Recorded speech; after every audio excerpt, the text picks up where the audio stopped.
Time now for Michigan's #1 outdoor radio show, Mike Avery's Outdoor Magazine. Mike Avery has covered the outdoors in Michigan for more than 4 decades, and that tradition continues today. Outdoor Magazine is brought to you by Jay's Sporting Goods, the Eider Insurance Group, Angler Quest Pontoons and Polar Craft Boats, the Forward Corporation, Primal Tree Stands, Security Credit Union, Garber Chevrolet, Brenton USA Hunting Rifles, and by Michigan Brand Meats. Now, here's Mike Avery. Well, thank you, Ken Hunter, for that introduction, and welcome to another edition of the Outdoor Magazine show right here on the Outdoor Magazine Radio Network. More than 30 stations across the great state of Michigan, here for 3 hours every week talking about the great outdoors, the history and tradition of hunting and fishing and shooting and trapping and wildlife and conservation issues and some wild game cooking as well. Pat, can you tweak my phones up just a little bit, please? I would appreciate that. Thank you. Perfect. Thank you, Pat. I appreciate that. Anyway, my name is Mike Avery, and we're here to celebrate the outdoors. The outdoors here, primarily in the great state of Michigan. And what a great time of year it is. This month of September, the weather feels so much better, doesn't it? At least for the most part. I was out last weekend with my son, James, and granddaughter, Addison. And we were putting in some last-minute food plots, and it was so hot and so muggy. And so, I mean, it was just almost, it was miserable. It was almost unbearable. You couldn't move without being drenched in sweat.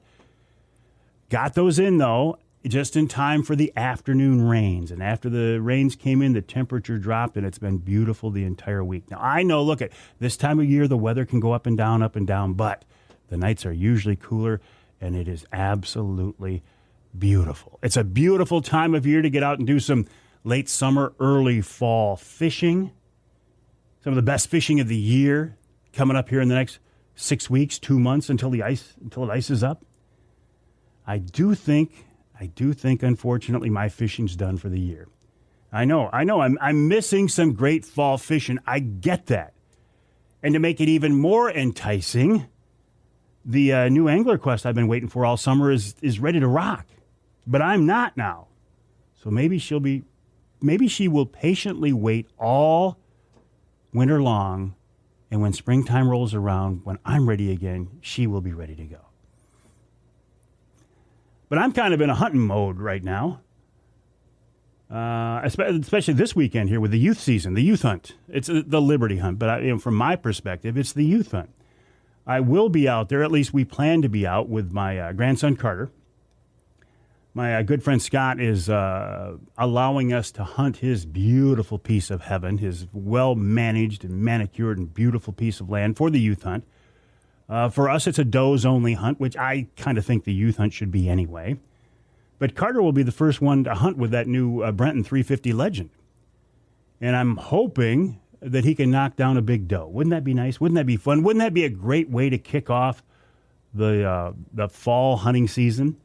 Now, there will be a lot of deer pictures sent to me over this weekend from the youth hunt, and I appreciate that. I want to see them all, and I want to share them all. But please, if you would, for the sake of good taste, I don't want to say sanitize the pictures, but I'm going to say clean them up a little bit. I mean, as hunters, we get it. We know that when you shoot an animal and you make a quick, clean, humane killing shot, that there's oftentimes a lot of blood. And there's nothing wrong with that. That's good. I get that. As a hunter, I get that. But when we start posting our pictures on social media, we have to remember that not all the people who see those pictures are going to be of the same mindset as we are. And I'm not caving into the anti-hunters here because I could care less about the anti-hunters. In fact, any chance I get to rile them up, I'm all in. But it's the non-hunters I'm concerned about, the people, the 80% of people in the state of Michigan who don't hunt and just have no frame of reference. If they see us posting online gory, bloody, disrespectful pictures with the animal's tongue hanging out, which is my pet peeve, it makes us look bloodthirsty and dumb. And we're not bloodthirsty and we're not dumb. So take a second especially for this youth hunt, because these pictures of these kids' deer, maybe the first deer they ever shot, is something you're going to be looking at for the next 40, 50 years. So maybe move the animal a few feet off to the side, put him in a little cleaner surrounding, and please, please, please, whatever you do, put the deer's tongue back in its mouth. I have seen so many pictures. Beautiful pictures of smiling kids with a nice animal, a beautifully framed shot, the light on them just perfectly, and the animal's tongue is hanging out like a cartoon character. I think that is so unfortunate. That is the word I'll use, unfortunate. So yes, send me the pictures. I want to see the pictures, but, make them look nice. Please, please, please. So what else is going on? The youth hunt this weekend. Bear season is now open in Michigan. Not for me yet, but it's open here in Michigan. Same thing with the bears. I want to see your bear pictures. I love sharing pictures of successful hunts. And by successful, I mean with people sitting over an animal. We know a hunt is not judged or gauged by whether you get an animal or not. But in those cases when you do, I love to see those pictures. I love to share them.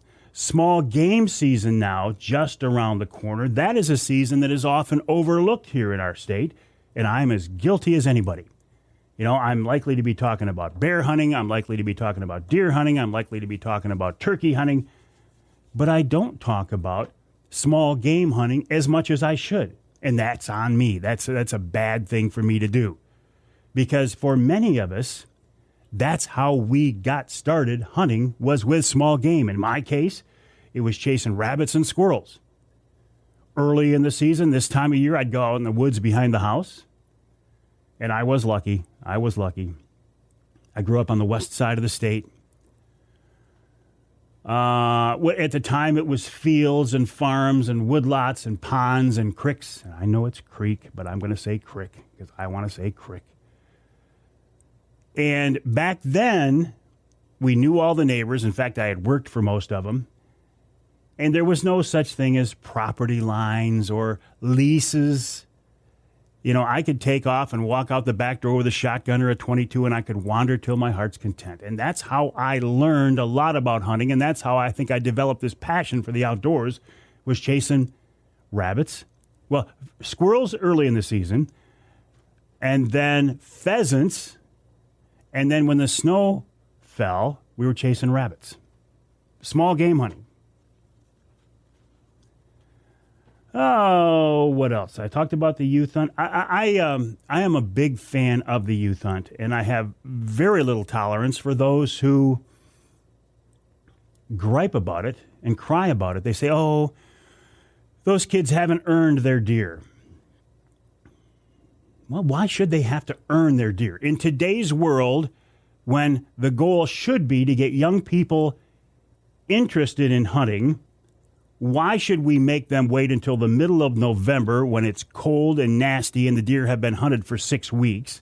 And in many parts of the state, once the first shot is fired, they don't come out during daylight. Why should we make these kids earn that deer? Why wouldn't we want to give them a season early in the fall, like right now, when honestly the deer haven't been hunted yet, right? They're not as wary as they're going to be later on. The temperatures are a little more comfortable. Why not?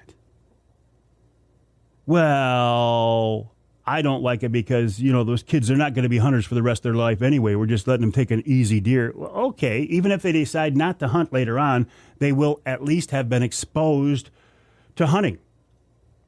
And they might look at issues later in life when they're asked to vote on hunting-related issues from a more educated point of view. Well, the youth hunt, the parents are just shooting the deer anyway. Well, I'm sure that happens to some extent, and in those cases, the shame on the adult who did that. That person is a violator, they are a criminal, and they are a dirtbag. I would like to see the youth hunt be does only. That would take some of the social pressure off with the people whining about the kids shooting your big buck that you've been watching all summer long. The one that you put on your hit list, and the one that you named, and the one that you have trail camera pictures of, and the one that you have sheds of, because you've been watching too many outdoor television deer hunting shows, right? I think we've lost the essence of what deer hunting should be, and that's why I just can't get that excited about deer hunting myself, except for to take like my grandson out, to take a kid out. But that's just me.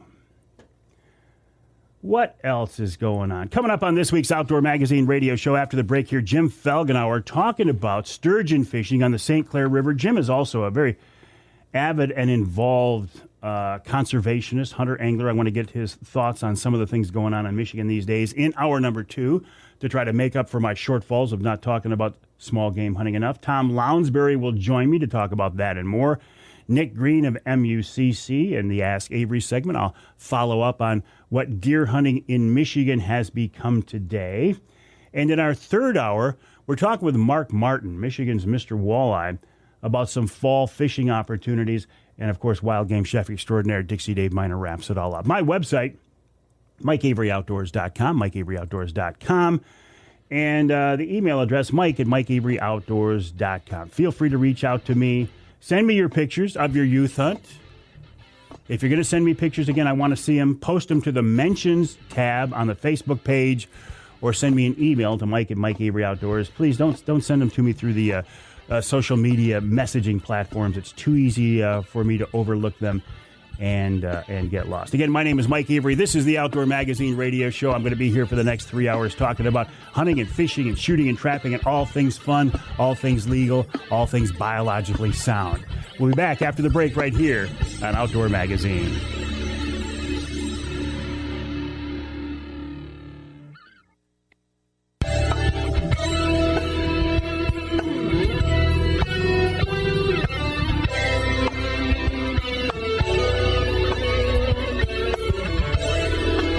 Welcome back to Outdoor Magazine. So glad to have you along with us. You can hear the show on more than 30 stations across the great state of Michigan, including WBCK in Battle Creek, that's 95.3 FM. You can hear us up in Alpena or down in Alpena, depending on where you are, on WZTK 105.7 FM.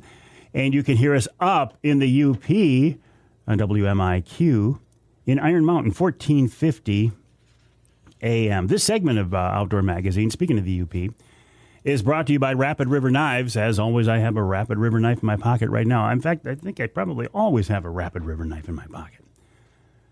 You can, too. Go to the website, rapidriverknifeworks.us, rapidriverknifeworks.us, and you'll see the different options there. Folding knives, fillet knives, skinning knives, hatchets, axes, kitchen knives, all made by craftsmen, all handmade by craftsmen in the UP. If you get a chance, stop by the showroom just outside Rapid River on US 2, and you'll see what I mean. In fact, you can pick up a knife there, and you can have it custom engraved and walk out the door with a brand new one. Or if you can't make it up there, again, go to the website, rapidriverknifeworks.us, and you can do the same thing. You can order your knife online, tell them how you want it engraved. They'll take care of it, get it out to you, and you'll be ready to rock. RapidRiverKnifeWorks.us. I was talking about, in the first segment, what a great time of year this is, because you got to decide, okay, are you going to go hunting? Are you going to go fishing? The hunting season's just kind of really kicking off. I mean, they're rolling now, but they're just kind of getting started.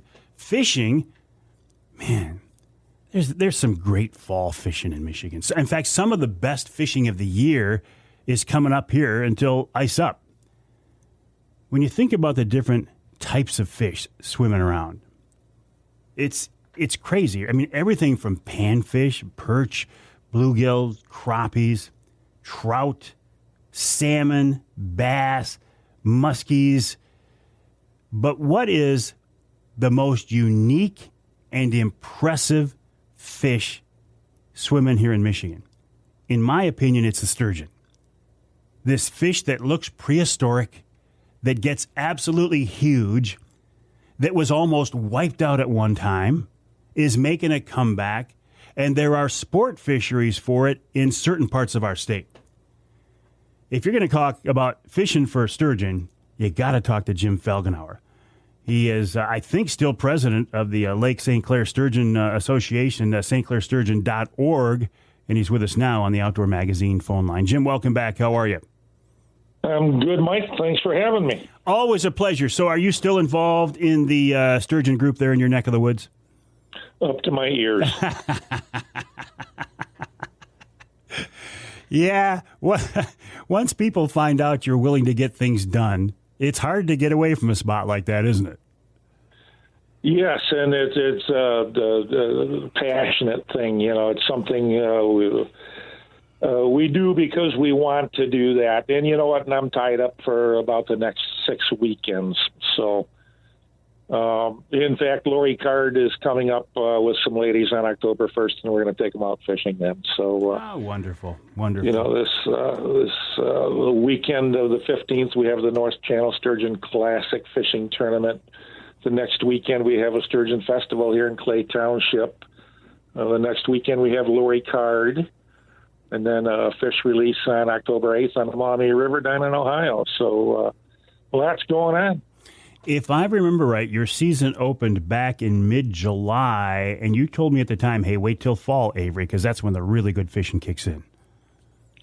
Right. Mike, and one of the things about the fall, this St. Clair River is a very, very busy waterway. And I think all of that boat traffic, especially on weekends, really has an effect on the fish. The sun's high in the sky, the fish head for deeper water. In the fall, a lot of that boat traffic subsides.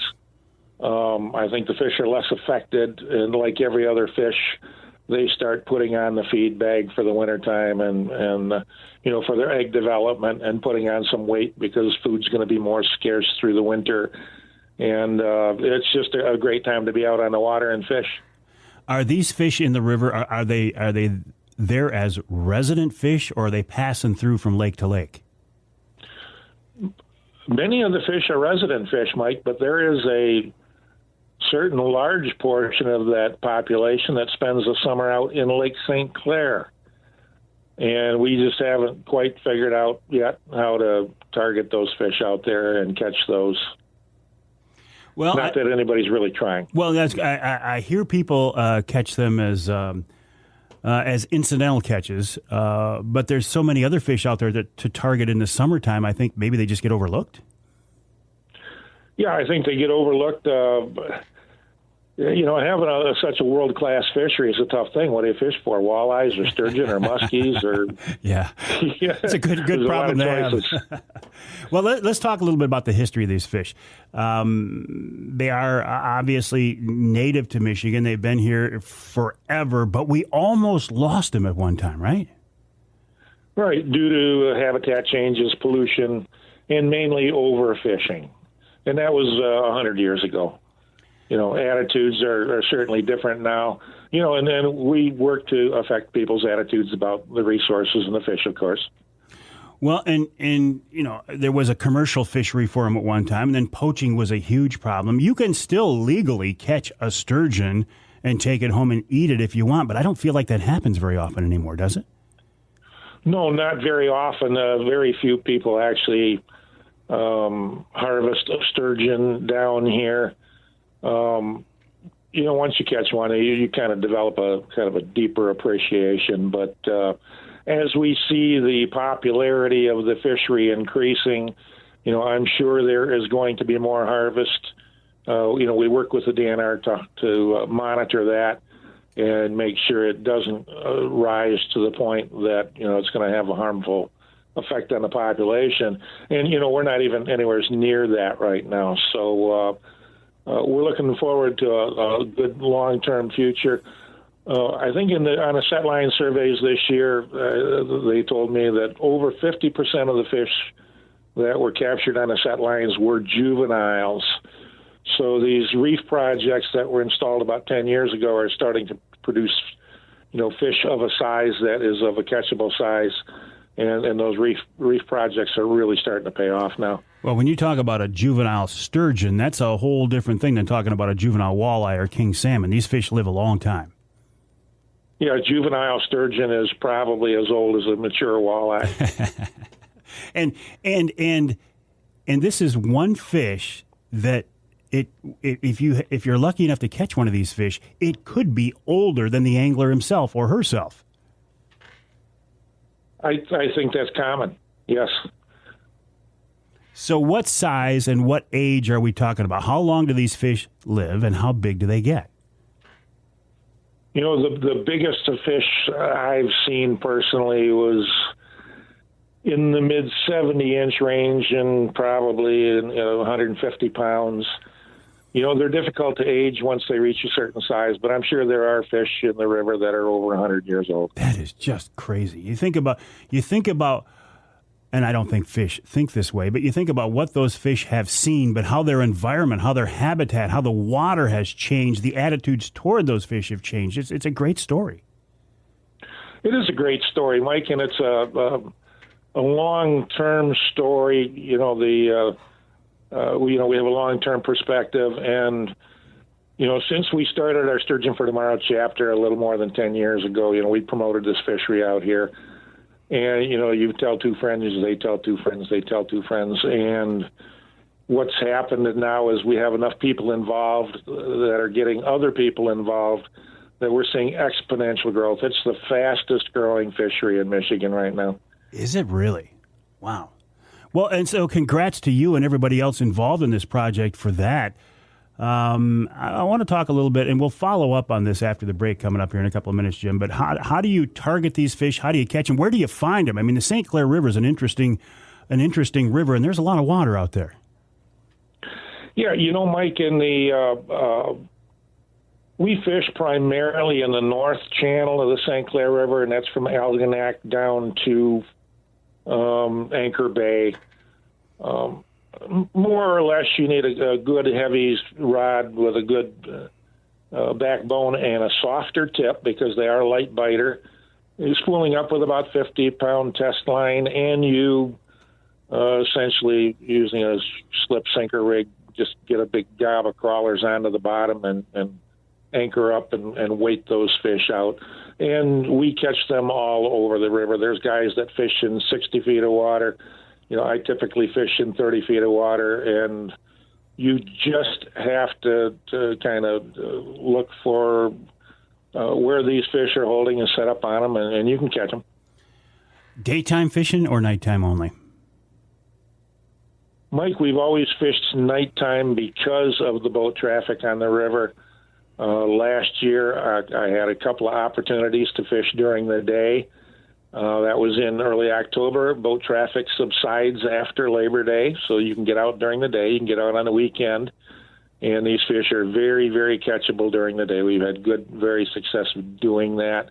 Not a lot of people are doing that right now, but it can be done, and very successfully. And once you hook into a sturgeon, what's that like? Well, they pull like crazy, for one thing. You're going to have a little bit of a fight on your hands. Sometimes they jump, sometimes they bulldog for the bottom. If you got a small boat, they can actually pull your boat around a bit.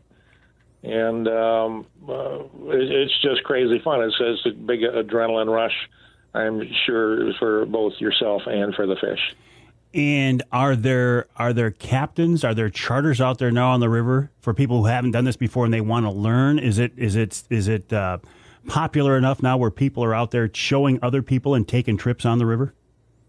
Oh, absolutely, Mike. There's a ton of different charters out here, guys running trips. And there's actually a little cottage industry that's developed around that. And these guys are my heroes because they're teaching people, responsible fishing and how to target the fish and how to catch fish. And they're bringing people into the fishery. These people then take what they learned and they go out in their own boats and they're able to participate. We're talking about the Lake St. Clair Sturgeon fishery here on the Outdoor Magazine show with Jim Felgenauer, a guy who knows this fishery inside and out. If you want to learn more about this, check out the website, stclairsturgeon.org. That's stclairsturgeon.org. There's a lot more to talk about this on this topic, but we got to take a break first. When we come back, more with Jim Felgenauer of Lake St. Clair, or stclairsturgeon.org, stclairsturgeon.org, about how to catch these fish, where to catch these fish, and lots more coming up right here on Outdoor Magazine.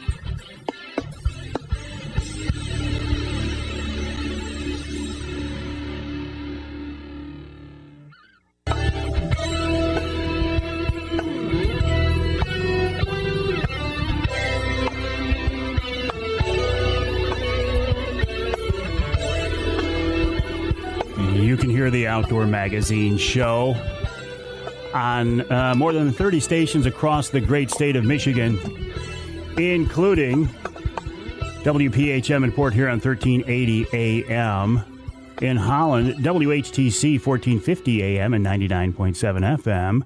And north of the bridge in Escanaba, the Riviera of the North, WCHT, 600 AM, 95.3 FM. This segment of Outdoor Magazine is brought to you by Boning Archery. Michigan-based Boning has been a leader in the archery industry since 1946, when Roland Boning invented Ferrule-Tite to glue broadheads to wooden arrow shafts. These days, Boning continues to innovate and come up with new products, new manufacturing processes. I would bet, as you head to the Whitetail Woods or the Bear Woods this fall, that you have Boning products on your setup. If not, I think you should really give them a try. Give them a serious look. Check out the website, boning.com. That's B-O-H-N-I-N-G, boning.com, a great Michigan-based company, and you know I love that. I love this whole Michigan connection. I am a Michigan fanboy. I admit that. I love this state. I grew up in this state. I made a career in this state. And I think it has a lot to offer, including a wonderful fall sturgeon fishery, especially on the St. Clair River. We're talking with Jim Felgenauer right now, a guy who has championed this fishery, a guy who has promoted this fishery, a guy who loves to go out and chase these fish, target these fish. Jim, when you do that, well, I've been out in the water before, and I think there are so many cool things to this whole concept of sturgeon fishing, including just the basic premise of seeing the fish on your graph. When you mark a sturgeon, it's like there's a sub below you. Yeah, Mike, there's it's very clear that you're not looking at a walleye or something, but what really works effectively these days and where these fish really show up is with this modern technology, this a forward-looking sonar and side scan. Yeah. And that provides a great picture of these fish. There is no doubt what you're looking at. So are you targeting suspended fish and fish that are on the bottom? Usually you're targeting fish that are on the bottom. They do suspend and they do travel a little higher in the water column, but a very good way to find fish, and one of the ways that we were very successful last year during the day was we spent as much time cruising with side scan sonar as we did actually fishing. We marked a group of fish on that sonar, and we anchored up above them and fished back into that group of fish, and we started out with a doubleheader. So very, very effective to fish that way. Is there a fishery from shore? Can you, for somebody without a boat, can you get to these fish? You can, Mike, but there's just not a ton of public access. There is a fishing pier in Pearl Beach in Clay Township, and it gets a lot of fishing activity. But so there is an opportunity there. If you know somebody that has a private dock and you can get permission, you can probably set up on any dock along the North Channel, and you're going to catch a fish. But you don't have to have a big, expensive boat, right? I mean, you can get out there with a 16-footer with a little enough outboard to get you out there and back, and not real high-end equipment. This is something, if you can get out there, you don't have to put a lot of money into the gear. At least it seems, looking at it from the outside. No, I started out, Mike, with a lot of stuff from garage sales. And you don't need you need kind of probably I would say at least a 14-foot boat. You got to remember, you got a fish here that's going to be in some cases as big as 6 feet long or bigger.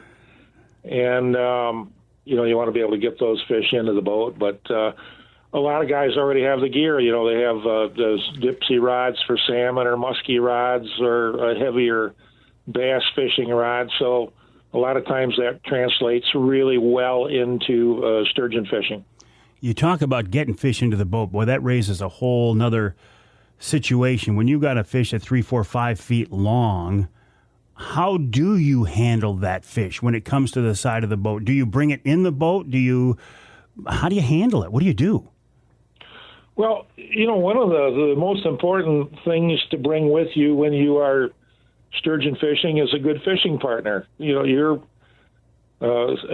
sometimes a two-person operation. You have fish that are sometimes in excess of 100 pounds.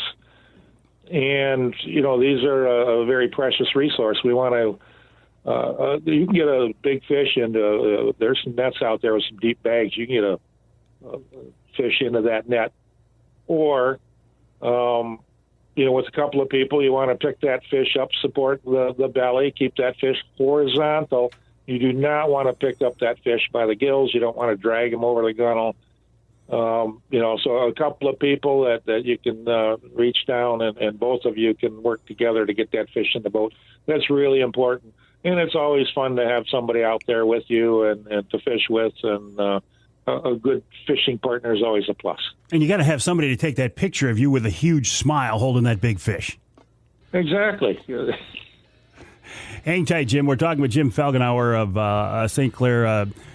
The website, stclairsturgeon.org. It's Sturgeon for Tomorrow, the St. Clair chapter, stclairsturgeon.org, stclairsturgeon.org. When we come back, I want to switch gears on Jim a little. We've talked about sturgeon fishing, but Jim is involved in so many aspects of fishing and hunting and management, and he's not one of these guys who stands back and he watches. He gets involved in the process, and I want to pick his brain about that and more coming up after the break right here on Outdoor Magazine.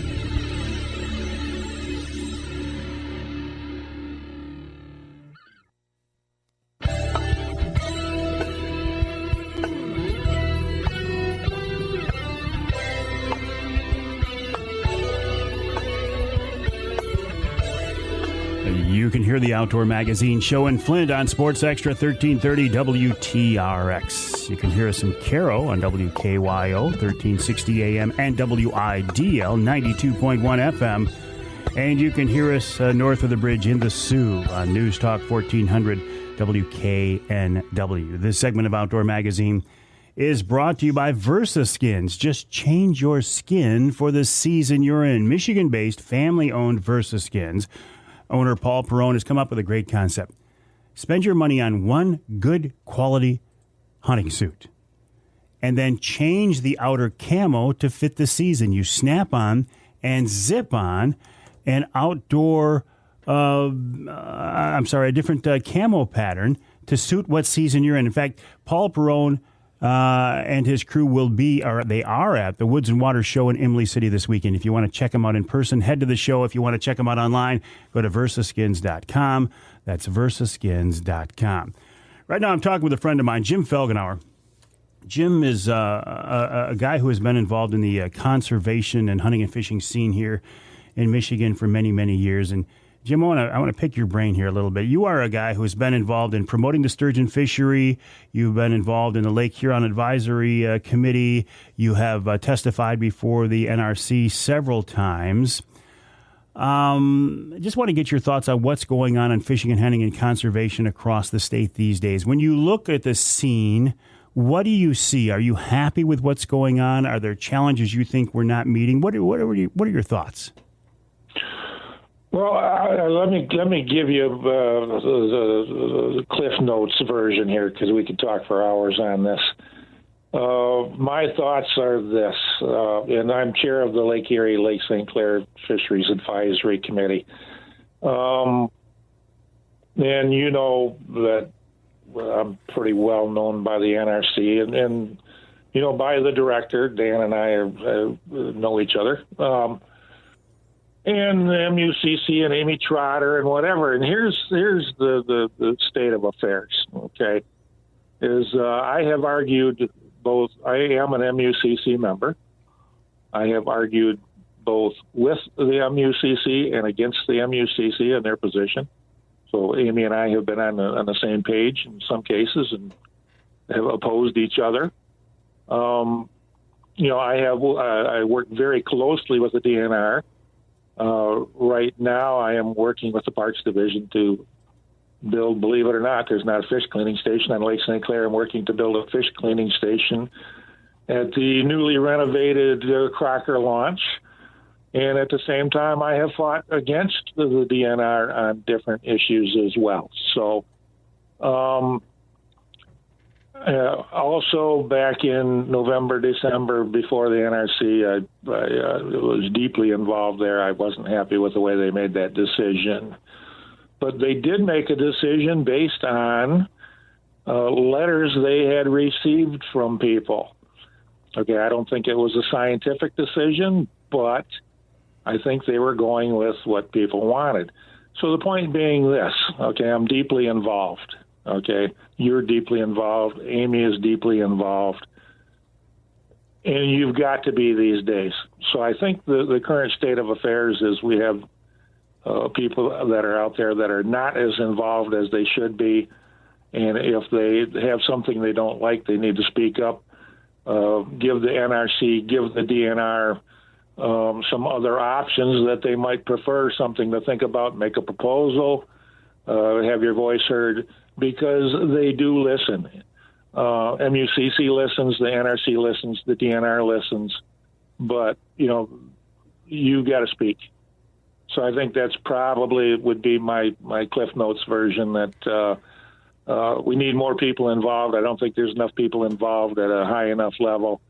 And, instead of just bitching or being on social media, put your voice where it counts.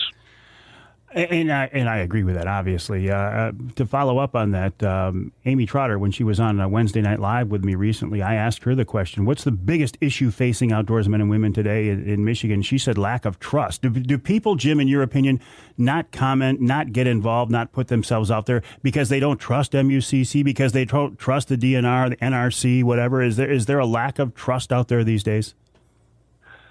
I think there is some, Mike, but you got to remember you're dealing with big organizations. You're going to run into a variety of people. They're not infallible. They're dealing with larger issues, and you've got to have a longer term, bigger perspective. Okay. Amy Trotter and I don't always agree, but boy, is she a great person to have in that position. And, we've got some great people on the NRC. They're doing the best that they can there, and you got to focus on the issues and instead of on the people. I have a lot of faith and trust in the DNR.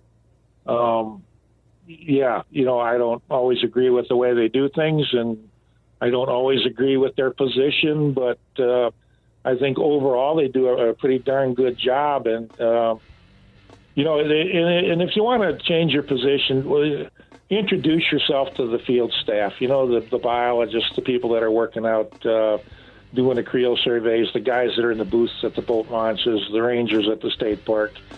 And I think that gives you a little different perspective than, you'll find there's some really fine people. It's not a really high-paying job. They have a passion for what they do. Jim, always a pleasure. I got to let you go. We're out of time. Always a pleasure to get your insight. Good luck fishing this fall. I'll send people to the website, stclairsturgeon.org. That's stclairsturgeon.org. Hour 2 coming up.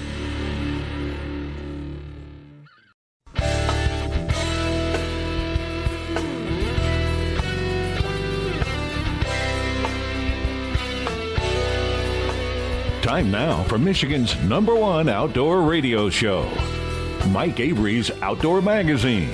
Mike Avery has covered the outdoors in Michigan for more than 4 decades, and that tradition continues today.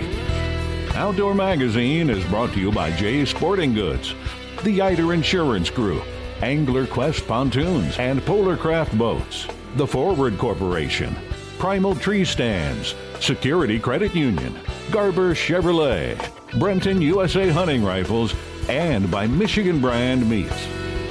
Now, here's Mike Avery. Indeed, this is the big guy, Mike Avery, and welcome to hour number 2 of this week's Outdoor Magazine radio show, right here on the Outdoor Magazine Radio Network, heard on more than 30 radio stations across the great state of Michigan. Yes, I think we can establish that first and foremost, Outdoor Magazine Radio is a syndicated 3-hour radio show. I say that to kind of set me apart from all the outdoor podcasts that are out there. And there are some very, very good podcasts out there, some very enjoyable podcasts. I listen to many of them. I subscribe to many of them. I think podcasting is a wonderful way to reach people these days. But I also think it's pretty cool that this is one of the few statewide syndicated outdoor radio shows out there. And I would encourage you, if you can, to listen first on your local radio station, because there you'll get your local news and weather and sports and your local commercials. Maybe there's a sale or something you want to take advantage of. Plus, the radio stations get the content of the show before the podcast version is made available. Yes, there is a podcast version of the Outdoor Magazine radio show.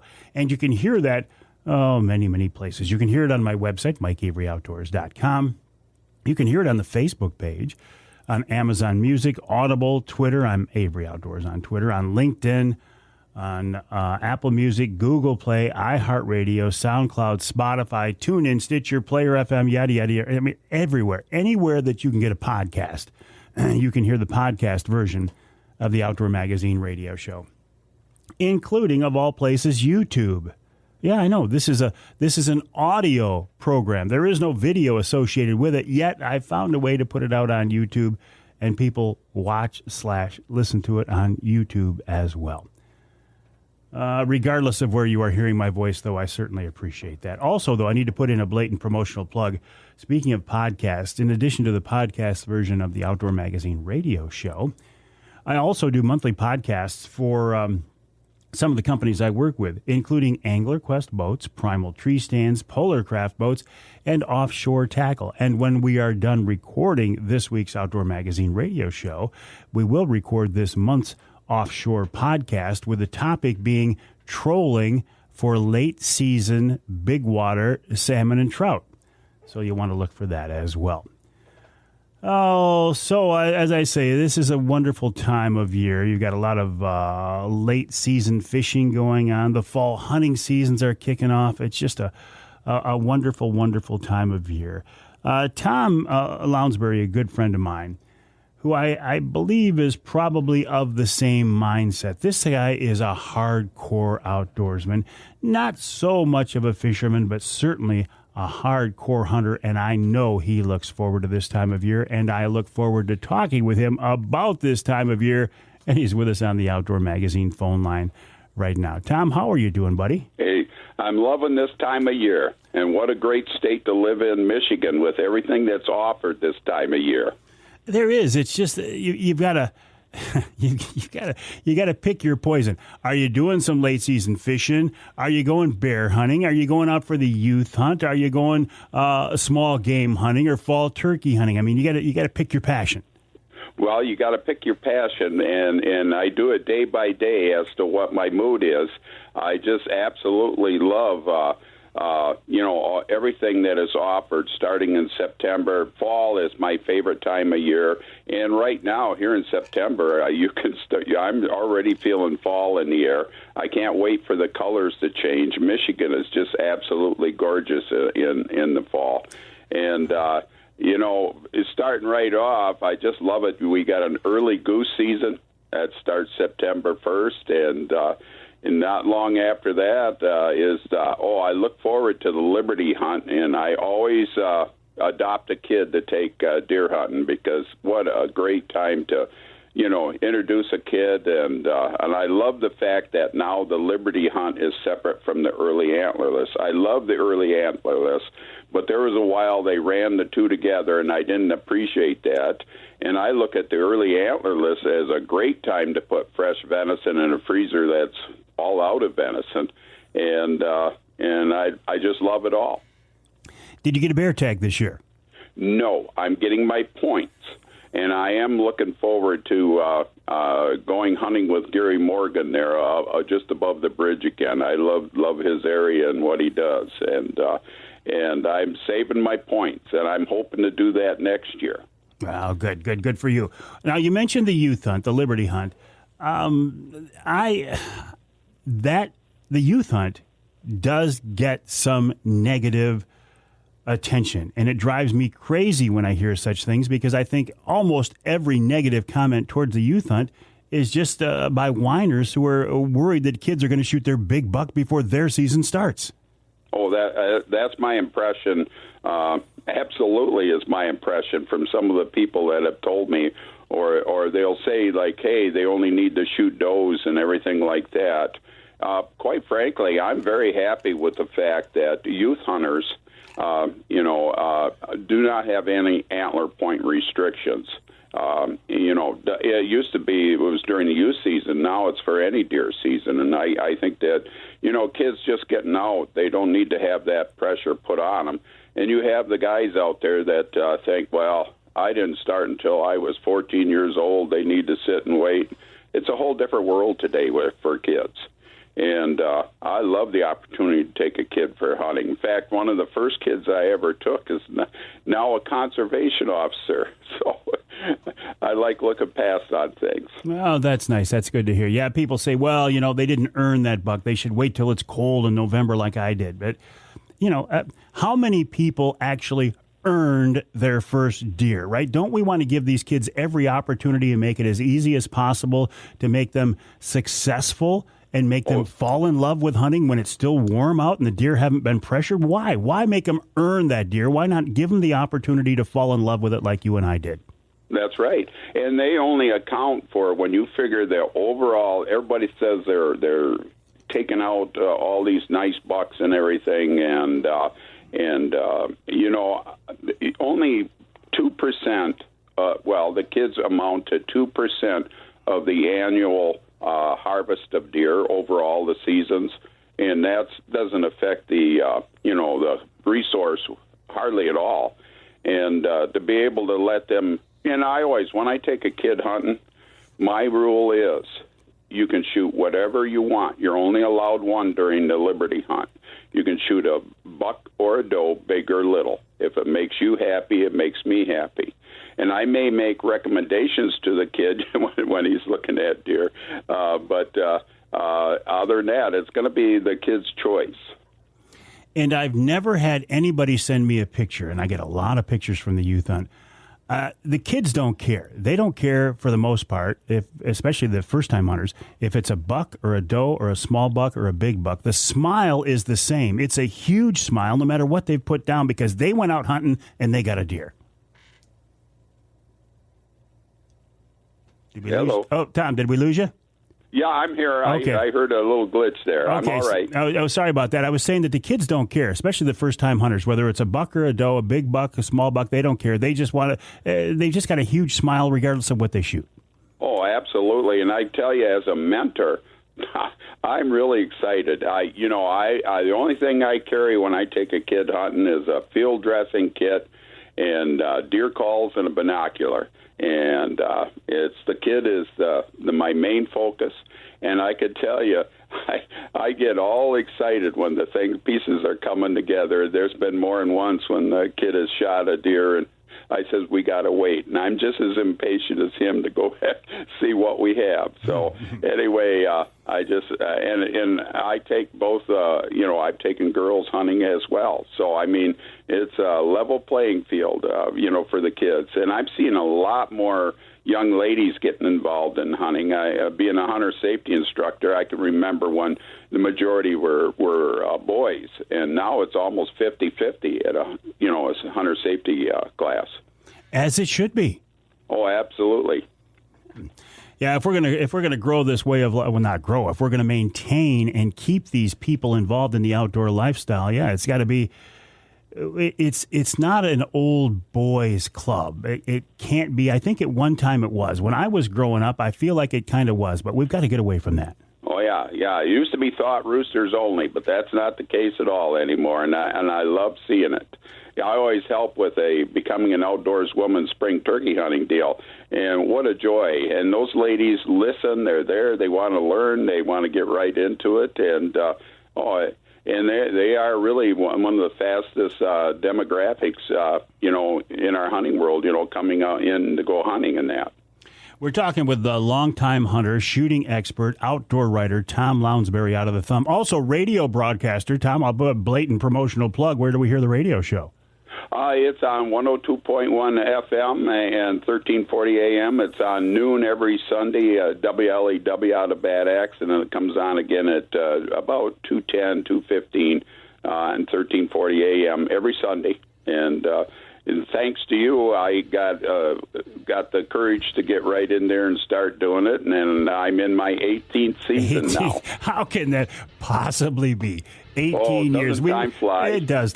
We were just talking about this. It seems like 2 years ago, and now you're almost 20 years in. We're talking with Tom Lounsbury about all things outdoors here in the great state of Michigan in the fall, including small game hunting, which is one of his passions, and it often gets overlooked. Not anymore. We're going to talk about it after the break and more right here on Outdoor Magazine.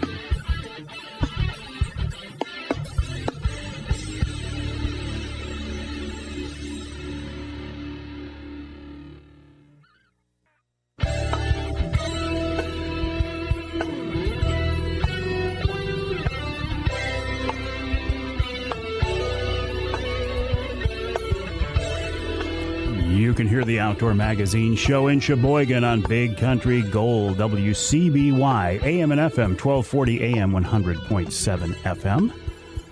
You can hear us in Lansing on WILS, 1320 AM, and you can hear us north of the bridge.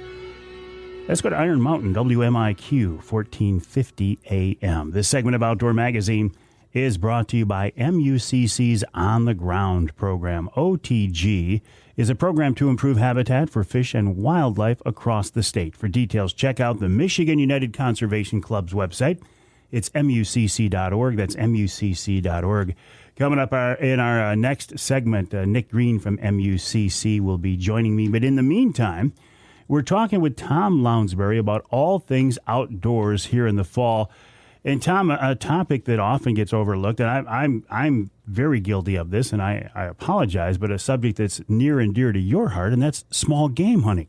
Oh, I live for it. I absolutely love it. I do more of that type of hunting in a given year than anything else. To me, the deer seasons are on the short side for me, and with the small game hunting here in Michigan, squirrels and rabbits and so forth, September 15th all the way to the end of March, and squirrel hunting. That has definitely always been a passion of mine. I like September 15th is a treasured day for me. I'm going to be out squirrel hunting.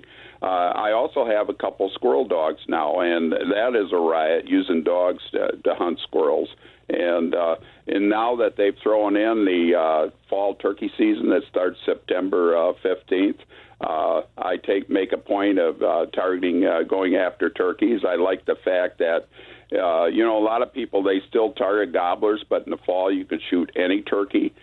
You get plenty of tags. I can remember when you and I were young, the turkeys weren't so widespread in Michigan, but now they've reached a point where they allow even a fall season, and I absolutely love doing that.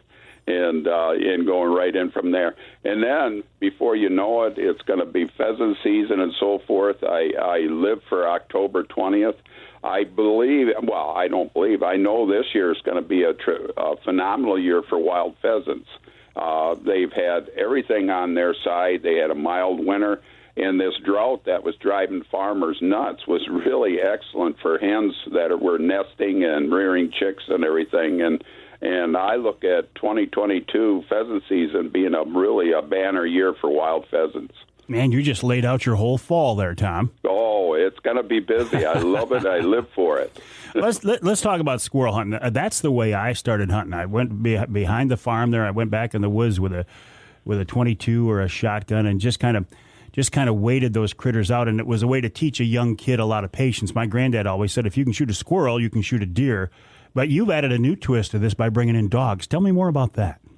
Well, you get the dogs in there, and I love having kids in with this, because when you get the dogs in on a squirrel hunt, it is definitely an active hunt when they get going and treeing the squirrels, and it's not easy as what people may think, but I mean the action is there. Also, the old traditional way of going in and sitting in the woods. All my three sons, the first game animal they ever hunted was squirrels. And if you can get the patience to hunt squirrels, the old-fashioned way, like you and I are used to, getting a spot in the woods, or get up and you stalk a squirrel. You learn all that. It's a good step towards becoming a good deer hunter. So I hear about squirrel dogs, curs, and what is it, Feist or Faust? I don't know. They got Feist. They're the small ones. Usually Feist are under 30 pounds. Cur dogs tend to run over 30. What I have is a black mouth cur. She weighs about 37 pounds. And then I have a mountain cur that, boy, she's one stocky girl. I'm guessing she's pushing probably over 60 pounds. But anyway, the two of them work together as a team. And anyway, one thing I also like about fall, like when you're out there squirrel hunting, is the fact that you can use dogs for hunting turkeys and, flushing them that in the fall. So anyway, but yeah, using the dogs is, it is just a riot when you have kids. Same thing with rabbit hunting. I took a bunch of kids out rabbit hunting through, it was Pheasants Forever had a program, and took a bunch of kids out, and I wanted to make sure they had a mentor and everything, but we had a guy with beagles, and he had really good beagles, and I had the kids in set positions, and what a riot. I made sure they had a mentor with them, and only the kids were the shooters, and everybody got a rabbit. What a day. What a fun taking kids out and introducing them to that. And I got to tell you, it was a first-time rabbit hunt for the kids. It was also a first-time rabbit hunt for some of the mentors, the adults. Well, that sounds like a great experience for everybody all the way around. Oh, yeah, I plan on doing it again. I do plan on taking a bunch of kids out with squirrel dogs, too. I think it's a good way to introduce them into another aspect of the outdoors, and it's a lot of fun, and they're good to eat. When you use dogs for squirrels, how does that work? Do you walk through the woodlot with the dogs ahead of you, and are they smelling the squirrels? Are they seeing? Oh, yeah. They'll look for the smell. Plus, they're really, when they get good at it, they use their sight. You get a dog that just goes by the scent only. He might be at a tree, howling his head off. The squirrel's already jumped a few branches. They also use their eyes, their vision, to spot it. And it's really exciting, and it keeps things going. Yeah, I got the dogs ahead of me. I let them, smell around, do whatever, and then they'll get on it, and it's just a real riot. It's really full, a lot of action, whether or not you could get the squirrels. I prefer, when I'm doing that, I use a small bore shotgun, because you're shooting at a tree, the squirrel going from branch to branch and everything, and shooting up in the air. I always recommend just using you can use any shotgun, but I like using 410, 28 gauge, 20 gauge on that order for squirrels.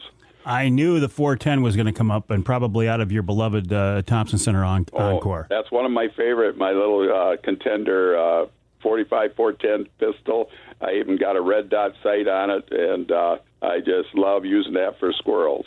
What's the difference between the Contender and the Encore?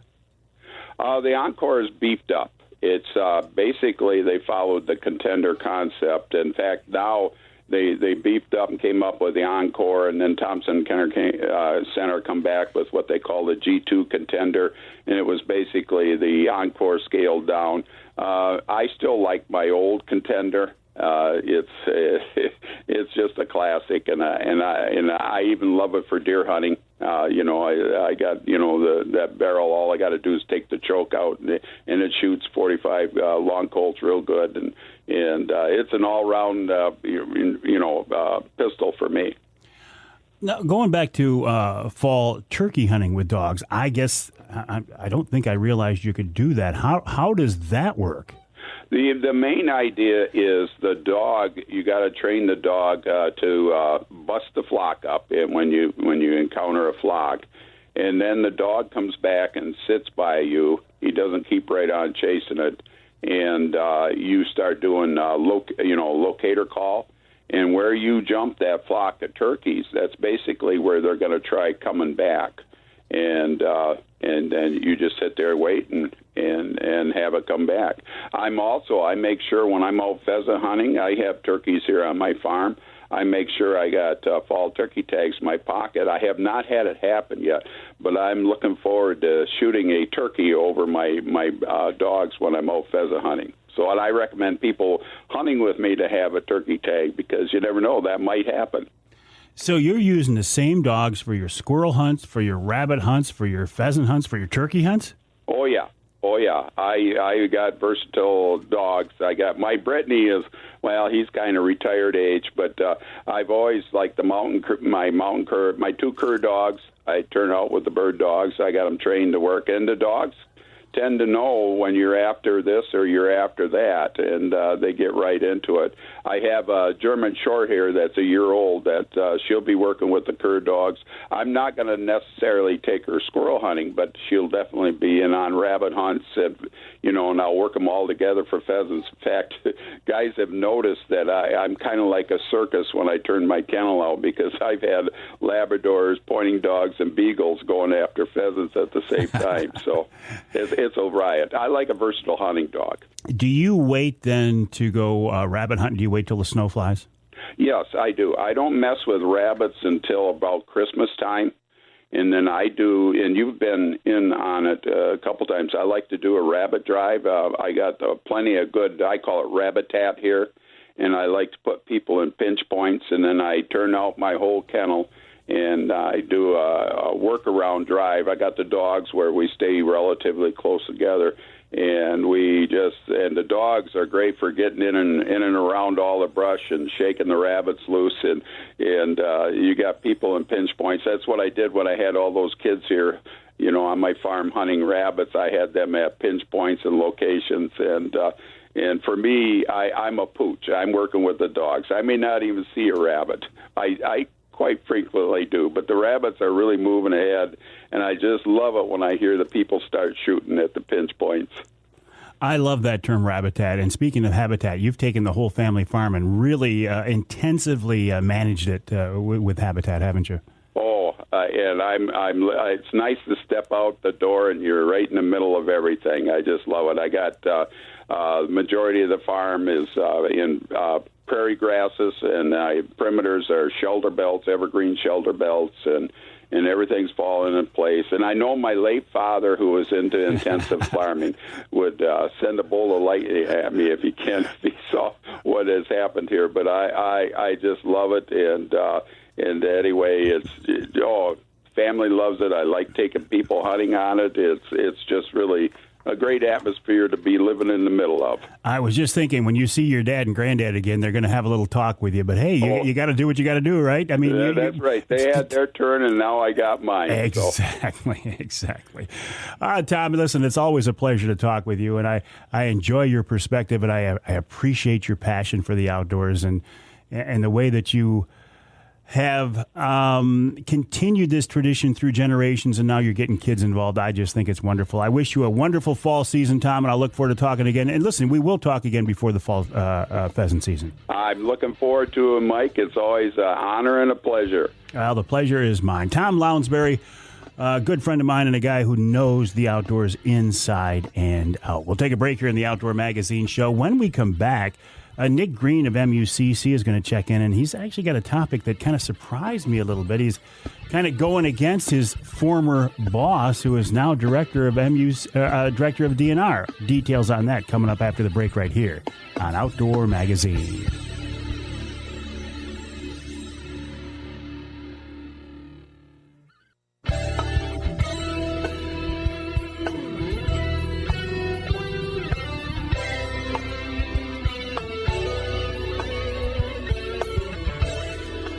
You can hear the Outdoor Magazine show in Houghton Lake on 98.5 WUPS. You can hear us in Muskegon on WKBZ 1090 AM.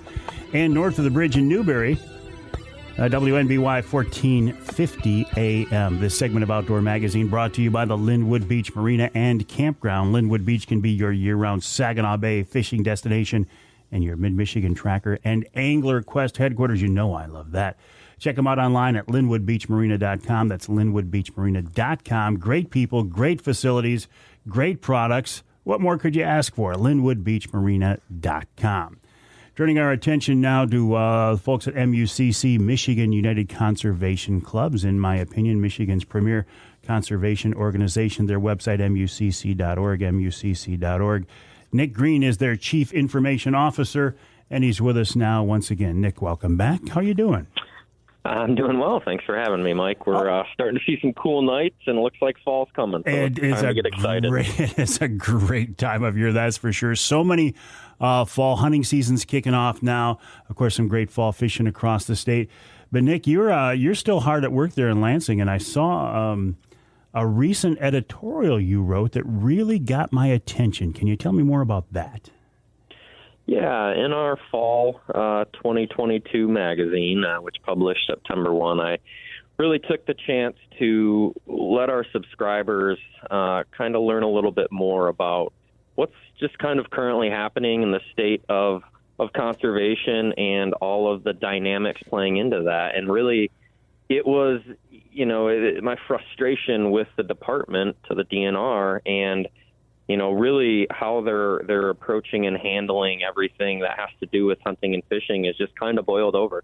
Since early in DNR Director Dan Eichinger's tenure, we have not had open processes. We have not had transparency.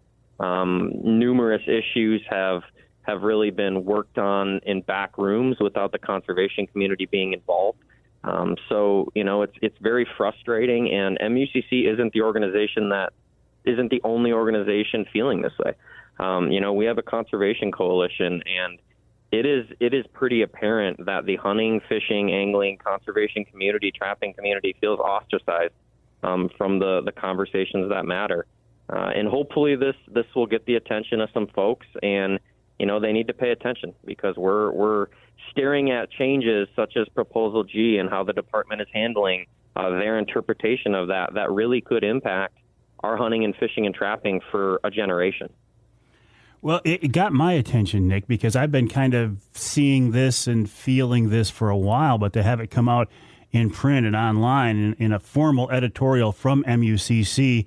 And what really got my attention is, and you and I both know this, but I'll let other people think about this too. You worked with Dan Eichinger when he was director of MUCC. So this is kind of surprising and refreshing to see this come out, in the way that it has. So good for you.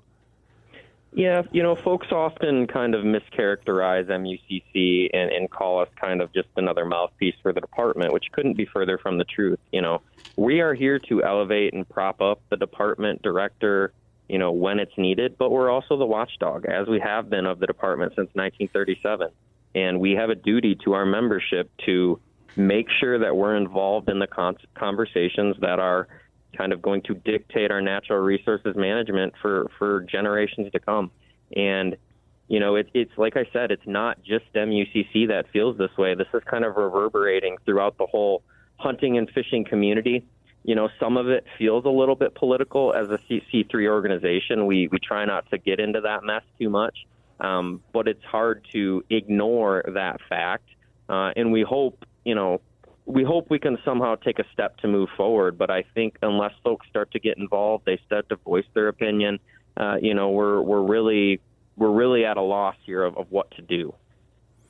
Well, again, I appreciate the fact that you came out with such a strong statement and to bring this to light. And changing gears just here a little bit, we had real nice conversations with MUCC Executive Director Amy Trotter, who was on my Wednesday Night Live here about a week and a half ago. She does such a great job. People really enjoy the fact that she comes out and addresses their concerns directly in a forum like that. Yeah, Amy is very thoughtful. She can think on her feet really well. And the amount of conservation policy knowledge between her ears is vast. And anything in the last 15 years, she could rattle off policy or point you to exactly where it's at in statute. And that's why she's well respected in our community. And I think folks like her need to continue to be elevated. People need to listen. They need to pay attention to what she's saying because she's approaching it from a very kind of middle of the road viewpoint where she's trying to bring stakeholders, folks together to work through these issues. And that's really her strength, and that's going to be the strength of MUCC moving forward. Nick, as you know, a lot of things in the works right now. We're waiting for news and information about different things in the works. MUCC.org, the website, and probably keep an eye on your Facebook page as well. Is that the best way to keep abreast of what's going on and new developments? That is MUCC.org and our Facebook page. We'll have information about consent decree stuff, Proposal G, other issues coming down the pipe here shortly. All right, Nick, I'll look forward to that. Nick Greene of MUCC, the website MUCC.org, by the way, if you want to save 25% on signing up to become an MUCC member for the first time. And I would encourage you to do that. Check out the website MUCC.org. Use the promo code Mike, all caps, MIKE, and you can save 25% on what is a very, very reasonable fee in the first place. We'll take a break. When we come back, this week's Ask Avery segment, talking about deer hunting in Michigan, how it's changed, and is that a good thing? Is it a bad thing? Well, I'm going to give you my opinion on that for what it's worth after the break here on Outdoor Magazine.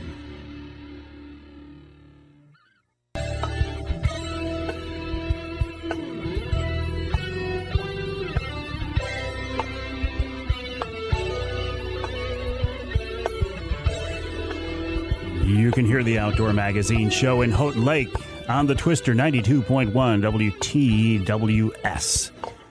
You can hear us in Sandusky on WMIC 600 AM 95.3 FM. And you can hear us north of the bridge in Manistee on WTIQ 1490 AM 95.3 FM. The Ask Avery segment is brought to you each week by Security Credit Union. Security Credit Union loves to work with outdoorsmen and women, and they can help you with your next outdoor adventure. Check them out online at securitycu.org. That's securitycu.org. Now, the way the Ask Avery segment works is this is your chance to get involved in the content of the show, the programming of the show, the subject matter of the show. And the best way to do that is to send me an email with your question or what the topic that you want addressed. Send that email to Mike at MikeAveryOutdoors.com. That's Mike at MikeAveryOutdoors.com. I would discourage you from sending these to the social media messaging platforms because there are just so many and it's so easy to get lost in the mix. So send me an email to Mike at MikeAveryOutdoors.com. The topic this week is deer season in Michigan, and this is not one specific question from one specific listener, so I can't credit anybody directly with this. But I hear from people all the time, Avery, why did you lose your passion for deer hunting? Why are you so down on deer hunting? Why are you so disinterested in deer hunting here in Michigan? And this is, I don't know, this is something I think about a lot, and I find this very interesting. I will deer hunt in Michigan this fall for a couple of reasons. Number one, for example, the youth hunt this weekend, I will be out with my grandson, Carter, and I'm very excited about that. That, I think, is wonderful, to get out there with kids and get involved with kids. I will also deer hunt a few times because I just want to be a part of this history and tradition of deer hunting in Michigan. I will be out during the bow season. I'll be out there with my crossbow, but I'll also be out during the firearm season. I want to shoot a doe with my Brenton 350 Legend. Beyond that, I just can't get real excited about it anymore. And there's a number of reasons. Deer hunting in Michigan has changed dramatically, and I don't want to sound like an old fuddy-duddy, but in some ways I am. It has changed so much from when I was a kid. When I was a kid, you would go out November 15th. There were very, very few bow hunters at that time. You'd go out November 15th, and what I did was I'd sit on a stump or I'd sit under a tree and wait for the first buck that walked by. We didn't shoot does. In fact, my dad would get doe tags and he would burn them. That's how much things have evolved. I'm not saying that was a good thing, but that's my frame of reference on how I started. And it didn't matter what size the buck was. If it was a spike who walked in front of you, you shot it, and you were completely happy with it. These days, it seems that it is no longer a valid or viable harvest or something you should be proud of unless you take this deer in a food plot that you planted. And I have nothing against food plots at all. I was out last weekend in the heat putting in a couple of last-minute food plots with my son. But it's got to be taken in a food plot that you planted, It's got to be a buck that is on your hit list. It has to be a named critter. You got to call it the Big Ten or Old Smoky or Swamp Ears or whatever it is. It's got to be a buck that you have on trail camera. It's got to be a buck that you have sheds from the year before. I just don't like what deer hunting has evolved into. What happened to going out in the woods and sitting there and just having fun and relaxing and taking an animal that you're proud of? As long as you're proud of it, that's all that matters. And I'll tell you what I blame. I blame two things. I blame social media, which, of course, is a cesspool sometimes, right? And I also blame the television hunting shows, because they have set unrealistic expectations of what the average Michigan deer hunter can expect. When you've got these folks out there and they're hunting out in Iowa or Kansas or Nebraska or someplace like that, and they're hunting in areas that are highly managed or maybe even behind a fence, but they don't tell you it's behind a fence, and you see animals walk in that are 300 or 450-inch 10-point bucks, and it's like, well, I'm not going to shoot that animal because it's not mature. And then you compare that to deer hunting here in Michigan. Now, deer hunting in Michigan has changed, I think, in a lot of ways for the better, right? Though I didn't like the antler point restrictions at first, there is no doubt that it has created a bigger class of bucks here in Michigan. So I think that's good, as long as you don't belittle the people who want to shoot the year and a half old 6-point. But it is changed so much, not in some ways for the better. I think the social pressure, if you want to shoot an animal and you're happy with that, then God bless you. But we shouldn't be shaming others for not shooting the type of deer or the quality of deer that we want to hold out for. And the pressure against the youth hunt. I mean, come on. How can you possibly shame a kid for shooting a buck during the youth hunt because you wanted to shoot him later on? There is just so much social pressure on deer hunting, and it has become such a big deal these days, and I don't think it's necessarily for the better. Get out there, hunt legally, hunt morally and ethically according to your code, and have fun. Encourage other people. Take a kid out. It's not brain surgery. We're not saving people's lives. It's a fun outdoor recreational opportunity where we are continuing a tradition and putting venison in the freezer. We'll take a break here for the top of the hour. When we come back, we're going to change gears, talk a little fall fishing with Michigan's Mr. Walleye, Mark Martin, right here on Outdoor Magazine.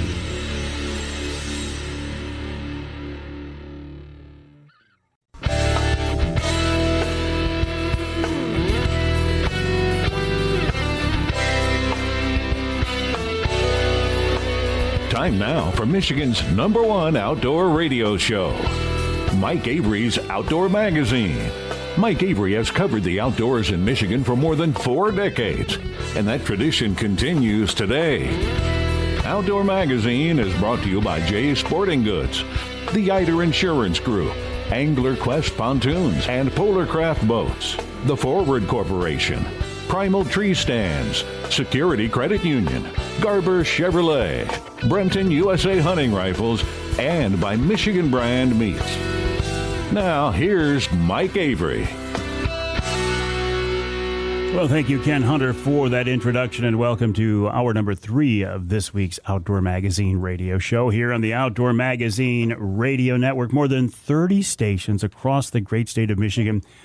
It's a 3-hour show, and so glad to have you along with us, especially this weekend as we really are kicking off the fall hunting season. I mean, the youth hunt is this weekend. The early goose season's already going on. Bear season is open here now in Michigan. Small game season just around the corner. Oh, what else? It's just a great time of year, isn't it? But it's also a great time of year for some fall fishing as well. Fall has some of the best fishing of the year. And it sometimes gets overlooked. I'm overlooking it myself right now. I can tell you that right now. I should be out there on the angler quest on Saginaw Bay. I should be chasing some fall perch. I should be out there after a fall walleye. Friends of mine say my skinny water's back on fire again. I should be out there in the skinny water.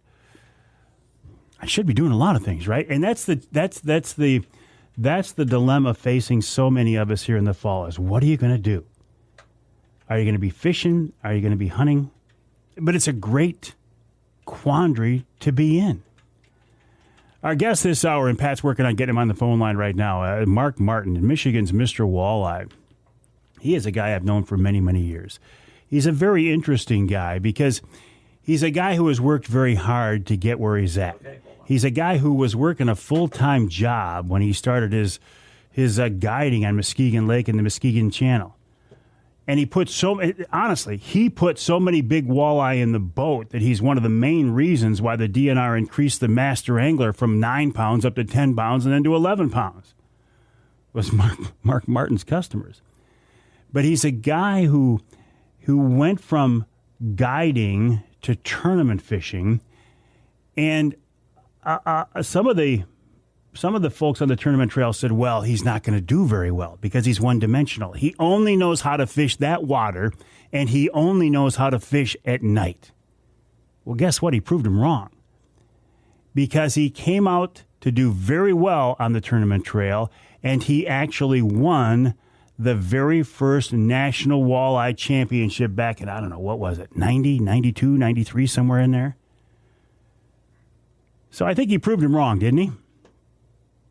And he's with us now on the Outdoor Magazine phone line to talk about fishing and I think more. Mark, welcome back. How you doing, buddy? Hey, Mike. Glad to be back. I'm doing fine. Just got out of physical therapy for my shoulder here. I had all these years of fishing probably contributed to getting my shoulder rebuilt and my rotator cuff and everything else. After you make so many casts, I guess. You wore it out. I wore it out. So now I'm going to be like a new person. So I got another 60-some years to go on it. There you go. So listen, how is that going to affect your passions this fall? Are you going to be able to shoot a gun? Well, is it your right or left shoulder?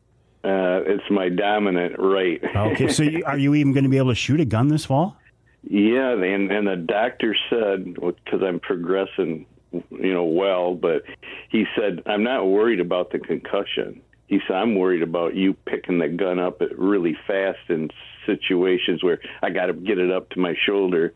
He said, that's what's going to do it. And I said, don't worry about that. For those kind of hunts, I probably, I'm not going to be doing much bird hunting and anything like that, but I am going to do some bear hunting, and I have a tripod I put my gun on and lock it in, and so I just got to put my shoulder and head down to it, and by being in the tripod, it sucks up a lot of the concussion anyhow. Good.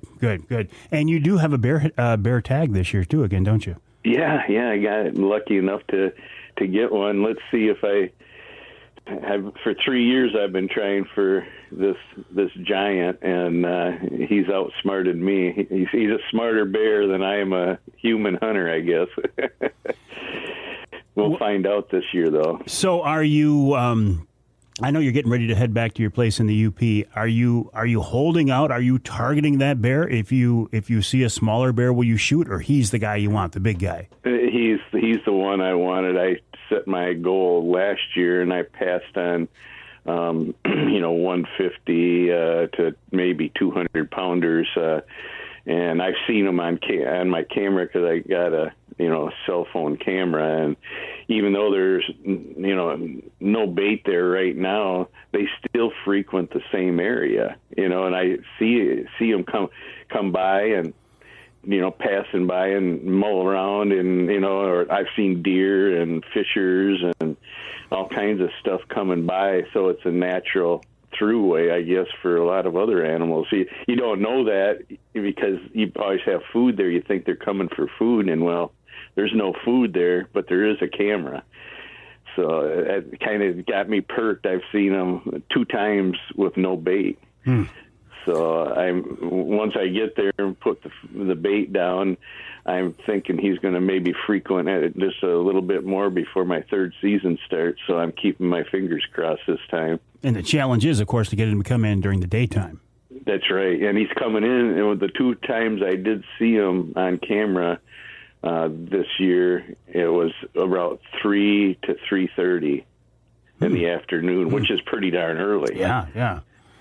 Isn't it interesting how these big game critters, and even turkeys, though, turkeys, deer, bear, I mean, they oftentimes pattern us better than we pattern them.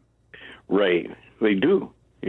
So that's why I want to get in there and get my stink down and get, bringing the bait in there all the time. And so they smell me, and, the wise bear hunters that, I'm not a wise bear hunter, but I'm learning. They always say, don't bring anybody else with you. Once you start doing your own thing on your own bait, the worst thing you can do is bring friends and family in, and that freaks them out because they associate you with food. So then they begin not to fear you and you're not a danger. So, but you start bringing every once in a while somebody else that alerts them, somebody else is here too.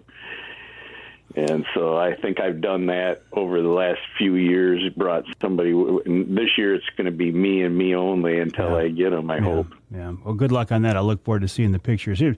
And kind of this might be a stupid question. Okay. Animals will pattern us. Yep. At the same time, we're trying to pattern them. Let's take it over to the fishing world. We try to pattern fish all the time, but they don't pattern us in return, right? That's not a two-way street there.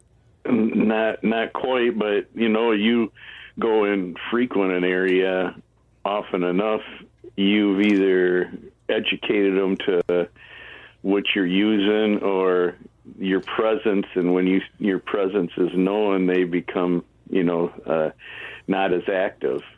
So it's if you just keep doing it in a certain area, a rock pile, a weed edge, and keep doing it pretty soon you might have had a phenomenal day your first few days on that weed edge, and you keep pressuring it or the rock pile, and you've sore lipped them, or they know a boat's coming in and this is going to happen. You're probably going to take one, but you're never going to have the same as the first time you intercepted them. I see what you're saying. So they do get used to whatever it is. They use the boats coming in sets them on high alert, or they see the same presentation or the same baits. Hey, I've seen this before. I get it. I hear what you're saying. Yeah. Right. Yeah. And that's why I tell people when they go, when they go this fall and start casting crankbaits, or they casting beetle spins, or they're going to target a certain area, you only use that lure one time down through that particular piece of structure. You don't, just because you got them on a Fire Tiger Shad Rap, you got 4 of them on your first pass. Oh, I'm going to really kill them on a Fire Tiger Shad Rap. Well, you probably will. But on that particular structure, there's so many of them that already seen it. And if you're wearing polarized sunglasses, you're going to see them following your lure back. So your buddy better be using a silver and black one, or an orange and gold one, or somebody, neither of who's ever your friends in the boat better all be using a different color. The same size, but a different color. So if I see a fish come in, didn't hit mine, I go, hey, Kurt, throw right over there. It went that way when it took off.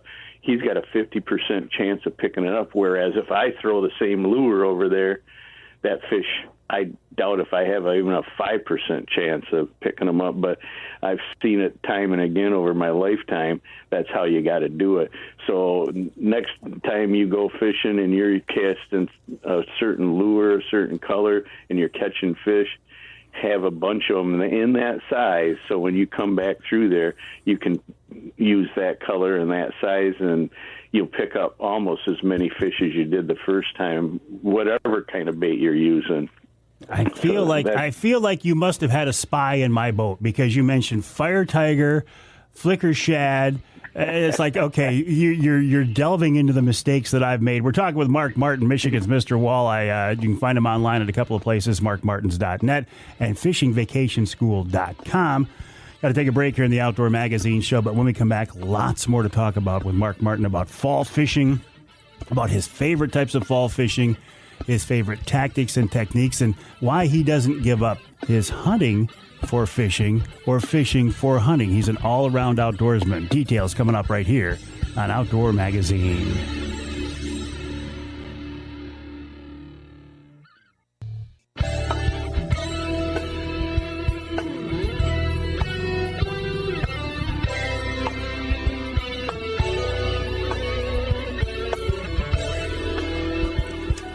You can hear the Outdoor Magazine show in Traverse City on WTCM. That's 580 AM. You can hear us over in Tawas on WIOS, 1480 AM, 106.9 FM. In fact, twice each weekend on WIOS. And you can hear us in St. Joe on 94.9 WSJM. This segment of Outdoor Magazine is brought to you by Reader Landscaping. Reader can take care of your lawn and property because it's your nature and our nurture. Let Reader create an outdoor getaway in your backyard, as they have for me and now for my neighbors as well. They do a great job in maintaining and improving, again, your lawn and property. In fact, what was it the other day? They came through and they aerated the yard. I don't have them mow it anymore. I'm doing that because I want the exercise, and it's good to get out there. But listen, you can have them mow, because if they mow, it's more time for you to go hunting and fishing. But we're getting to the time of year now, right, when it's going to be fall maintenance, fall cleanup, closing out the sprinkler system, doing some fall pruning, raking. Listen, they can take care of it all. And looking down the road, and I'm not even going to use the four-letter word that starts with S and ends with N-O-W, but they can take care of that as well. Check them out online at readerlandscaping.com. That's readerlandscaping.com. While you are online, I would encourage you to check out my website, MikeAveryOutdoors.com, and also check out these two websites, fishingvacationschool.com and markmartins.net. Those are two websites for Michigan's Mr. Walleye, Mark Martin. Now, Mark, yeah, listen, we know you as a hardcore angler, but you're a pretty hardcore hunter too, aren't you? Yeah, people come to my house and they see more white. They're expecting to see a lot of fish on the walls, and I got a lot of fish, but my wildlife, such as whitetails, overwhelm that, and just the trophies in them. And they go, "Wow, didn't know you were such." Well, some people do, and I kind of think whitetails and walleye go together because they're creatures of edges in my mind, because I'm always looking at on the edge of something, whether it's in the middle of the deep, dark woods, there's an edge there somewhere if you look hard enough, and that's where the biggest bucks are going to walk, is on that edge. You might find the trails that you can see that all the deer use aren't the one that the big one uses. It's always off to the side, and it'll be on the edge of the thick and maybe a change of trees from spruce or pine to oak or maple. They'll always be inside that edge for cover, or a fence line or a ditch or something like that. They're not just wandering around out in the open very much. In fact, I get a kick out of it that I go out to Kansas and hunt, and people go, "God, you just don't see the deer out here." Well, I've hunted there quite 20 years now, and these deer know what roads are, and they know if they are in sight of a road, they're a target, and they come up to the edge of that little berm of the hill, and they put their head over it and look at the road. And if there's nobody coming down the road anywhere, they may make a dash, a block or two, and run across the road, but they're not going to walk up to the edge of the road and go across it. Well, you made a statement here a couple of minutes ago that I find fascinating. Whitetails and walleye are creatures of edges. Yep. That's pretty interesting. And I treat that, when I look at a Navionics map, it's what edge are there. You got to understand the movements of them, but I look at the edges, and there's only going to be so many edges that I'm going to see that where I feel that the fish are going to be. Like this time in the fall time right here, you're going to look, the places I look is, if there's rock piles or something like that, that's great. But if there's weeds somewhere in the vicinity of them rock piles, now you even got a bigger party spot for these fish, all kinds of fish, not just walleye, and they gravitate back into the weeds this time of year, or towards them anyhow, and as long as they're green and they're growing, and they're still growing right now, but they will start to die, and you're looking for those cabbage and coontail, and that's the kind of weeds you want to look for. And you go in there and target them, because now you're going to be fishing the weeds. So probably your best bet to start with is a gulp, 3-inch minnow on a beetle spin like you used to use when you were 5 years old, and they go through the weeds a lot easier. That's just like a spinner bait, only they're a lot smaller. And you make sure they're tuned, the wire's bent right on it, and like we were talking earlier, you put out all your spinner blades and the same size ones you're going to use, and you put about 5 or 6 on your dash, and every time through that same area you change your spinner color, or you change the jig color that's the bottom of the beetle spin. And they're a lot easier to get through the weeds. Plus, you use, braid fire line type material. And if it does hang up, you snap it real hard, and it cuts the weed off, and it floats to the surface, and you can keep coming through. Well, it also sends shock waves down to the bottom on the forest floor or the lake floor, whatever you want to talk about, and it makes the fish look up and go, whoa, there it is, and attack. And so you got to learn how to fish the weeds and present the baits that are correct to present in the weeds. And if you're using crankbaits in the weeds, same thing, or around them, you got to use a line that you can, every time you do kind of get hung up on the stuff, you pull it, snap it really hard, and it blows the weeds off, and you can continue a clean retrieve back. Will walleye, say on Badenoch and Muskegon Lake and Saginaw Bay, will they all act the same, or do they have differences in different bodies of water? Yeah, they act a little bit different. Whereas Saginaw Bay and Little Badenoch, they have a tendency to roam the open waters, but still they seem to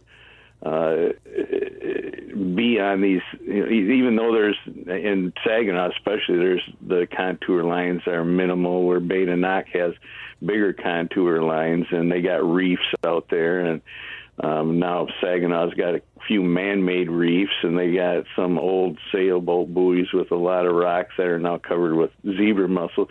Those type of areas gravitate to having fish in the general vicinity, so you're going to have a lot more fish a lot of times that are suspended in those areas, and you can take, and troll those areas, quickly. And hey, nowadays the guys are figuring casting as a great idea, and it is. They, once they locate these schools with their targets, their new electronics, and they can actually cast to where they see these suspended fish at, or they're usually suspended off these pieces of structure. So, it kind of surprised me the other day when I read that they banned them for these muskie tournaments. Yeah, I saw that, yeah. And it sounds like the old days when we were talking electronics, the down ones, just like the Lowrances and stuff. They thought that was illegal too when it first came out. Oh, they're going to decimate the fish. Well, it's just new technology, and the person that learns new technology wins. The fish will always adapt, and you can't catch them all. You're just allowing yourself to catch more. Well, sport fishermen can't catch them all. If we were talking about commercial fishing, that's a whole different ballgame, right? But the sport fishermen, sport fishermen fishing legally with legal methods and abiding by creel limits. You're right. Right. They can't catch them all. No. If we were the other way, commercial, you could surround them with trap nets and gill nets, and they're gone. But the way we fish ethically, it's you abide by the rules, just like you said, Mike, and everybody's going to be happy the rest of their life, and there should be no reason to ban certain types of new newfangled things that people think's given. If you don't, you just learn. The guys that are complaining about that kind of stuff, I just tell them, learn how to use it, become more efficient. Well, these guys have it. Well, that's good for them because they're probably gonna do better than you, but you still have the knowledge that they don't. So why don't you pick up the knowledge you need to learn this newfangled machines, and now you're going to be better than them again once you learn that machine. Was the fishing in Michigan better in the old days, or do we have the best fishery now that you've seen? In some ways, I think the fishery is better than it has ever been, tell you the truth. And then there's some ways where I guess there used to be a lot more bigger fish than there are now. But as far as overall fish and the places that these fish are, they're more expansive amount of fish all across Michigan. Like walleye, back when I was a kid, there's only certain places people thought you could go to catch them, and then when they caught one, it was like if they caught one, they were all happy. So nowadays, how many people would be happy to go and fish for walleyes and be happy to get one when they know they're on Saginaw Bay? Yeah. And that's the way Saginaw Bay used to be. I mean, you remember, Mike, when these fish in the bay, I mean, you were happy to catch a legal one. Yeah. And then before that, you're happy to even, there wasn't any there because the Saginaw Bay Association, the sportsmen there, they got their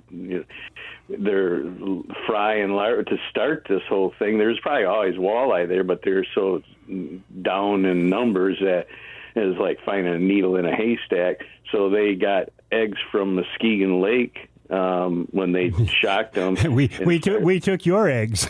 Yeah, great, and that's why they're the best strain. And our strain came from from Gogebic. That's where it started from, in milk cans. Yeah. Hey, Mark, listen, I got to take a break. Can you stick around a few more minutes?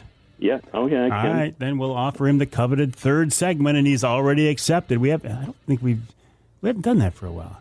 So Mark Martin gets the coveted third segment here on the Outdoor Magazine Show. You can learn more about him online. His website's markmartins.net and fishingvacationschool.com. When we come back, we'll talk about a few other topics, including this concept of a fishing vacation school. What's it all about? Maybe why you would want to take advantage of it. Coming up after the break right here on Outdoor Magazine.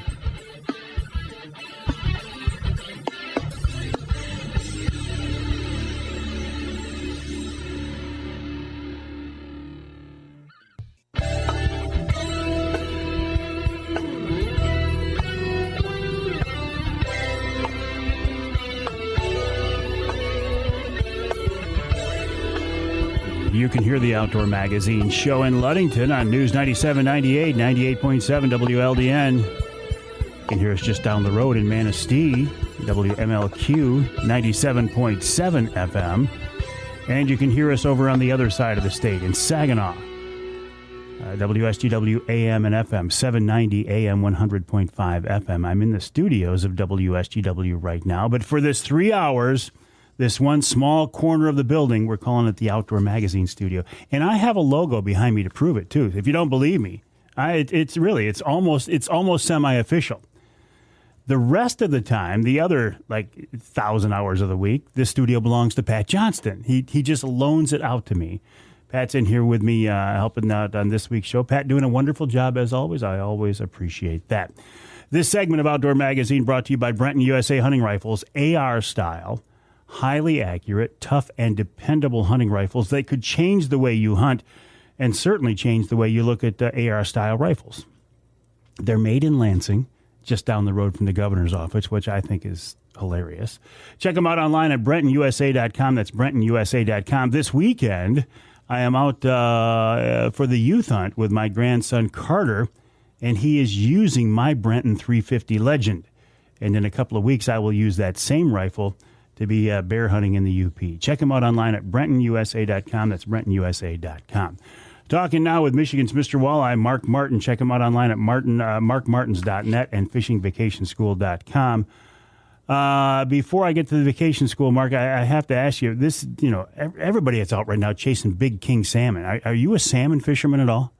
Oh, I haven't gone after them, but I used to all the time. And this time of year, you can either target them in the river mouth, up the river a little bit, right at the pier heads at the mouth of the lake, drowned river mouth lakes, kind of like Manistee, Muskegon, White Lake.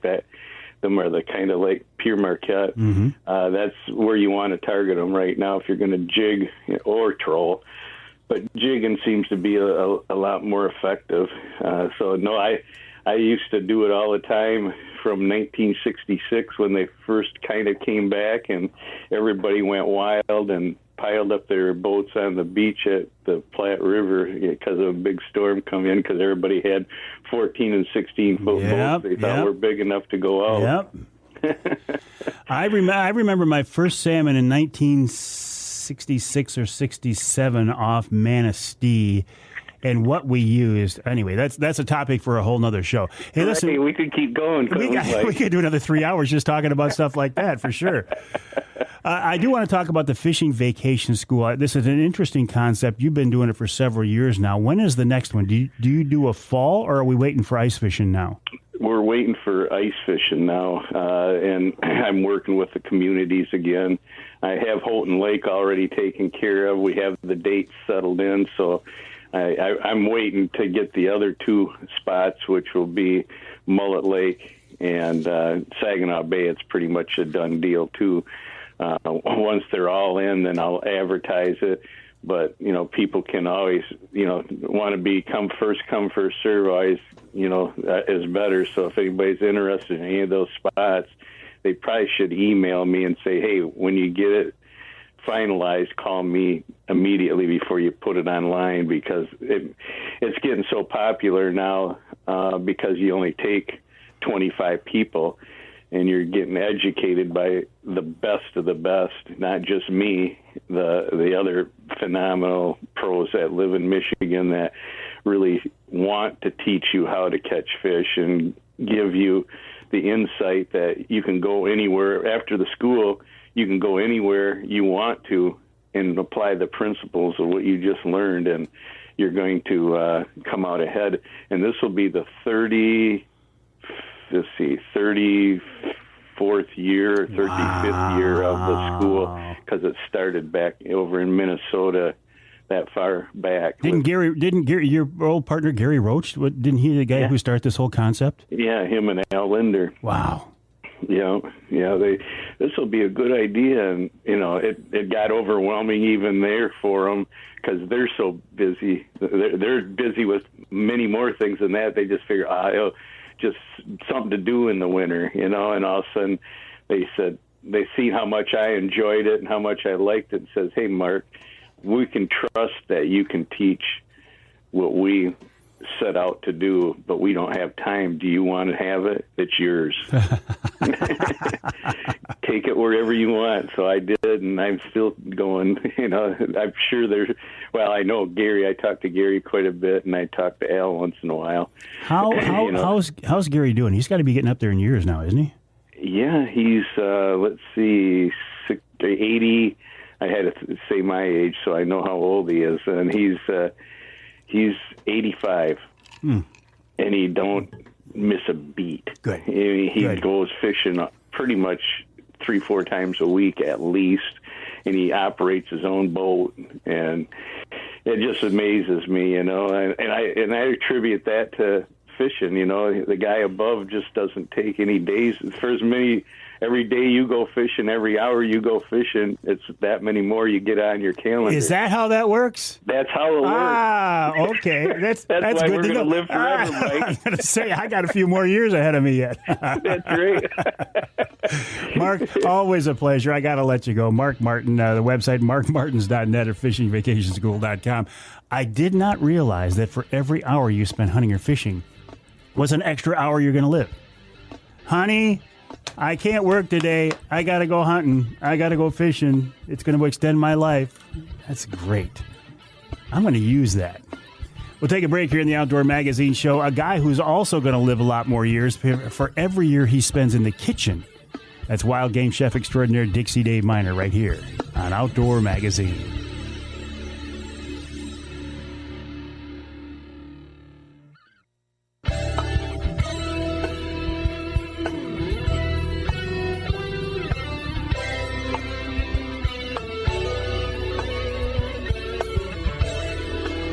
Welcome back to Outdoor Magazine. My name is Mike Avery. So glad to have you along with us. You know, it is really a pleasure, a blessing, an honor to be able to sit at this microphone each week for 3 hours talking about what most of us are talking about anyway, right? Our hunting and fishing adventures, our activities, where do we go? How do we do it? How do we get better at it? Who do we take along with us? Who do we introduce to this way of life? And the ultimate reward in some cases is to end up with fish or wild game for the table. And when that happens, there's a guy I turn to, wild game chef extraordinaire Dixie Dave Minar, who knows this stuff inside and out, and he is an absolute master with fish and wild game. And he helps us wrap up this week's show once again. David, welcome back. How you doing, buddy? Just outrageous. I'm telling you what, it's a bluebird sky today. There's no wind. Should be on the water. Oh, don't even start. I got to come into the studio once in a while. But yeah, I was looking out the windows thinking the same thing. What a beautiful day it is. And Dave, what a great time of year this is. Oh, man. It's getting cool at night. I see deer running around everywhere, at home, at the cabin, in the fields, farther back by the woods. It's just amazing, isn't it? Oh, I love it. And what do you have for us this week, Dave? Well, I got a barbecued coho. The people at the restaurant that do a lot of fishing have been talking. They've been doing coho pretty good up on the northwest section of Michigan up there. So nobody's really been bragging about anything real big, but just nice-sized fish. So what have you heard? Oh, well, no, about the same. I mean, big kings on Lake Michigan for sure. But right now, a lot of people are starting to think hunting and stuff. In fact, why don't we do maybe a first venison recipe of the year next week?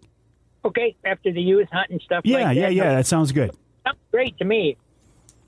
Well, you could use actually any of the salmons or steelhead for this, but I like coho because it's got a really good flavor. So you need about 4 10 to 12 ounce pieces of boneless, skin on scaled salmon. Doesn't matter what kind it is. About a third of a cup of onions diced real fine, 1 medium green pepper diced very fine, 2 or more cloves of garlic diced fine, whatever you prefer, and cayenne pepper, as little or as you like. Now, cayenne pepper, we're going to cook some of this stuff, and you put the pepper in there, and it really enhances that flavor like crazy. Juice of 1 lemon, 1 tablespoon of brown sugar, 2 tablespoons of Worcestershire sauce, and an 8-ounce little pack of the, or a can of the tomato sauce.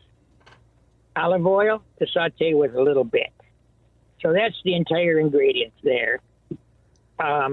So you're going to saute the onions, the green pepper, the garlic, and a little bit of cayenne pepper because it amplifies that flavor a lot when you saute it in olive oil.